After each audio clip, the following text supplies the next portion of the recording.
Hi guys, good morning! Ito po ang inyong Lola Nani. Ngayong umaga po ako ay kakain or magmumukbang ng cucumber. Ayan. Kasi naubusan kami guys ng gaas. Magsasayang sana ako. Ay kaso nga lang, wala ng gaas kaya walang kanin. Ngayon mamaya pa kami tatawag sa Shireen kasi umagang-umaga pa.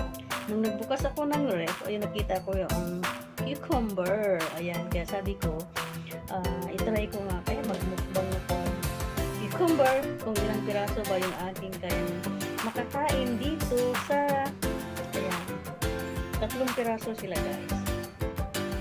Ayan, 3 pirasong cucumber. Ayan, binalatan ko na siya kasi malaki kaya medyo matigas na siguro yung kanyang skin. Saka alam mo na uso na kanyang mga pesticides kaya kailangan alisin ko yung balat. Ayan. Ngayon, ang aking sausawan ay ang asin.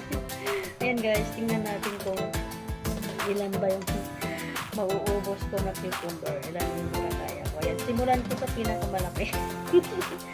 Ayan guys. Sabayan niyo ako.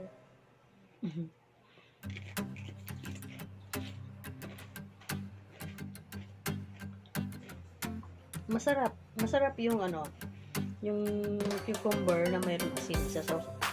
Pero ito malaki na isa, parang hindi ko kaya kumain ng gabi.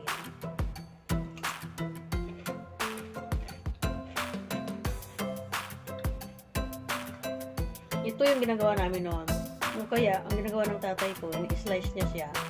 Tapos, bisikan ng asin.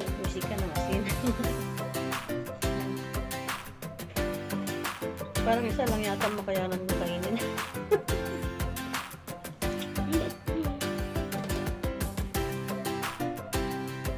Crunchy. Narinig niyo ba? Isa pa lang doon. Yung dalawa hindi ko na yata maubos.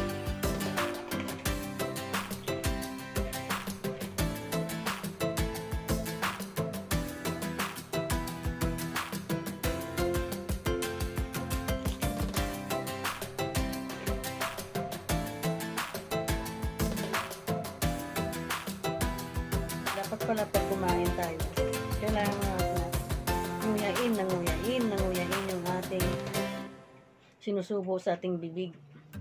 Chew and chew and chew. Ayan, shout out siya ng bongga-bongga, Ma'am Juson. Chew and chew and chew.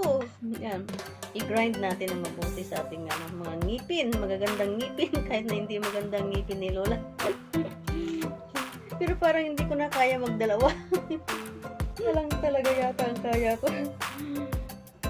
Kasi malaki eh. Malaki. Isa lang guys ang naubos ko. Ayan guys oh. Hanggang dyan na lang.